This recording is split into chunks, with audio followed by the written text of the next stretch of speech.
A few years ago, the youth of my congregation spent their Sunday school hours sitting in the dark. It wasn't a power outage or some kind of punishment. One of their teachers, who's a professional photographer, had transformed one of our church offices into a camera obscura. I didn't know what a camera obscura was till I got to try it myself.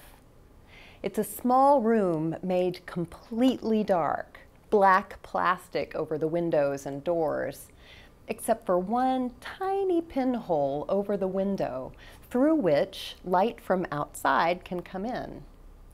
The light doesn't enter as a beam, like you might have thought it would if you'd had a flashlight in mind, and had not been accompanied by friends who remembered their physics. The light comes in through innumerable straight lines that crisscross at the pinhole. So light from above is projected onto the floor, and light from below is projected onto the ceiling. And the shadows that you would see outside are now inside the room, but upside down and pretty cool looking. It happens instantaneously, all the light and shadows projected that way. But you don't see much of anything until your eyes adjust to the dark. That's the great part, I think. And as we sat in the dark, waiting to see what we could, we talked about Advent and ways that the camera obscura provided a microcosm of the Advent journey. There was the interplay of darkness and light, the way certain notions can get turned on their heads, the waiting to see what has already been given, the fact that you can't rush it. You can't work any harder at it. That was my favorite part, the need to wait without effort to see and receive what was already there. So much of our lives we spend rushing around, working hard to earn and achieve things for ourselves. As early as preschool and kindergarten, we are tested and evaluated, graded, and rewarded for good behavior. As adults, our efforts are admired or dismissed, depending on what we do or fail to do at school, at work, at home, everything from job performance to holiday decor. My, you've outdone yourself. We take pride in what we accomplish, so much so that we sometimes have difficulty appreciating what comes to us regardless of the efforts we make. Not long ago, as part of a Sunday school class talking about justice, I watched a lecture the political philosopher Michael Sandel gave at Harvard University. Sandel was examining John Rawls' notion that the distribution of wealth and opportunities shouldn't be based on factors for which people can claim no credit, factors that are arbitrary from a moral point of view. It was fun to watch the students responding to Rawls's ideas. Many acknowledged that they had indeed benefited from things they couldn't claim to have earned. Parents with plenty of money, for instance, basic intelligence, white skin, or a good education prior to Harvard. The rub was in regard to effort. I worked my whole life to get into a school of this caliber, said one student, a young man named Mike. I earned this. All right, said Sandel. You think that when people work hard to get ahead and succeed, that they deserve the rewards that go with that effort, right? Yes, that's exactly what Mike thought. Sandel said, you know what Rawls's answer to that is? Even the effort that some people expend depends a lot on fortunate family circumstances for which we can claim no credit. Never mind economic class, said Sandel. Those differences are significant, but put those aside. Psychologists say that birth order makes a lot of difference in work ethic, striving, effort. How many here are first in birth order? Sandel asked his students. Mike was among the clear majority of students who raised their hands. Is it your doing that you were first in birth order? Sandal asked.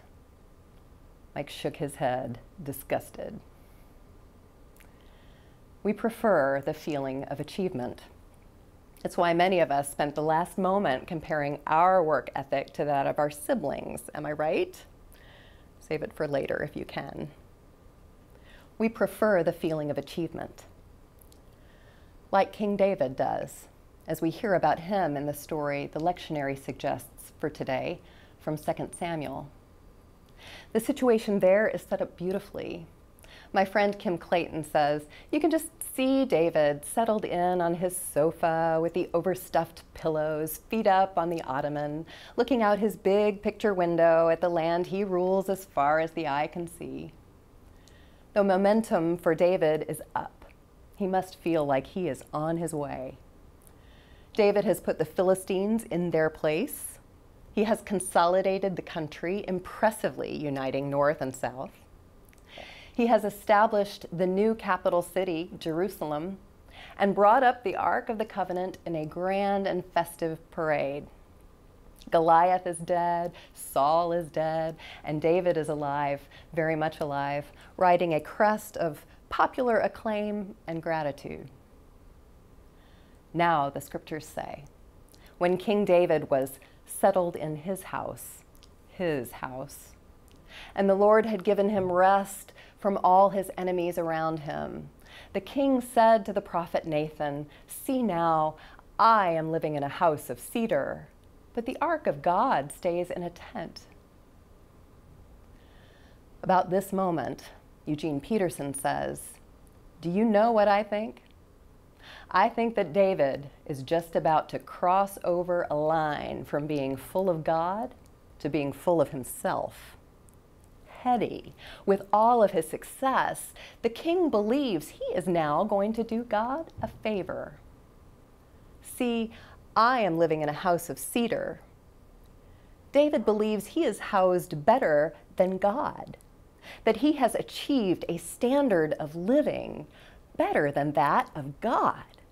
He believes that from his current position of strength, he now can do something significant for God. David is about to cross the line from being full of God to being full of himself. The prophet Nathan conveys a message that pulls David back from that line.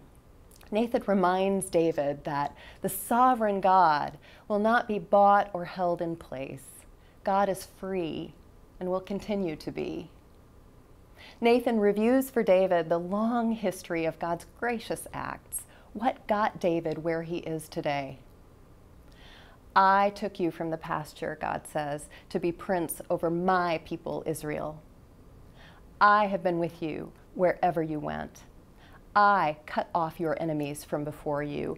I will make for you a famous name. I will pick the place, plant the people, and give you rest and peace. King David will not build a house for God. God will build a house for David. Just to be clear, this is not something for which David will claim credit. God's promises culminate in a decisive new pledge. Your house and your kingdom shall be made sure forever before me, God tells David. Your throne shall be established forever. Do you know what this means? Not only can David not earn the prosperity of his kingdom, because prosperity is God's gift to the people, but also David cannot mess it up. This promise of God is unconditional forever, forever. It's a turning point in the relationship between God and Israel. Before now, all of God's commitments had been governed by an if, as in, you shall be my treasured possession if you obey my voice and keep my covenant. But here, the if is replaced by a conjunction Walter Brueggemann renders nevertheless. David may sin. In fact, David will sin terribly. Nevertheless, God's commitment to David will persist. There will be sanctions and punishments for David and for all of Israel in response to their sin. Those sanctions and punishments will be severe sometimes, but they will not be terminal. This is, says Brueggemann, a clear and powerful articulation of justification by grace, in which the works of David and Israel are not decisive. God loves unconditionally and has promised to make things right. So the redemption and prosperity of God's people will always be thanks to God, not David. God's promise here is like the pinhole through which the light of messianic expectation begins to shine for Israel, overturning their expectations, illuminating their hopes, blessing and strengthening generations yet unborn.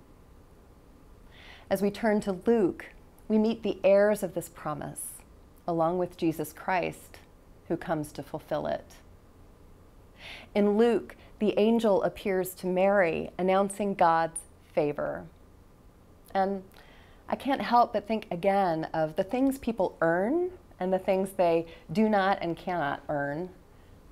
Here Gabriel addresses Mary as the favored one or blessed one. Is this a title Mary has won, the fruit of her faithfulness? What does Gabriel's greeting mean? In the Roman Catholic Church, the angel's greeting is understood to highlight Mary's extraordinary nature. She is revered because she's one of a kind, without sin, and also a virgin mother. But in Protestant churches like my own, the extraordinary thing about Mary is precisely that she's ordinary. As the theologian Cynthia Rigby says, we believe Mary is a member of the priesthood of all believers. She exhibits for all of us sinful embodied saints the mysterious reality that we are included in the love of God and included in the work of God. Reformer John Calvin rejected the idea that when Gabriel identified Mary as favored, he meant she was worthy of praise. Rather, Calvin said, Gabriel recognized Mary as the happy one who had received the undeserved love of God and recognized it. Let it be with me according to your word, Mary told the angel. Let it happen to me as you predict. The undeserved love of God, blessings we did not earn, light coming freely to us. Such is also known as grace.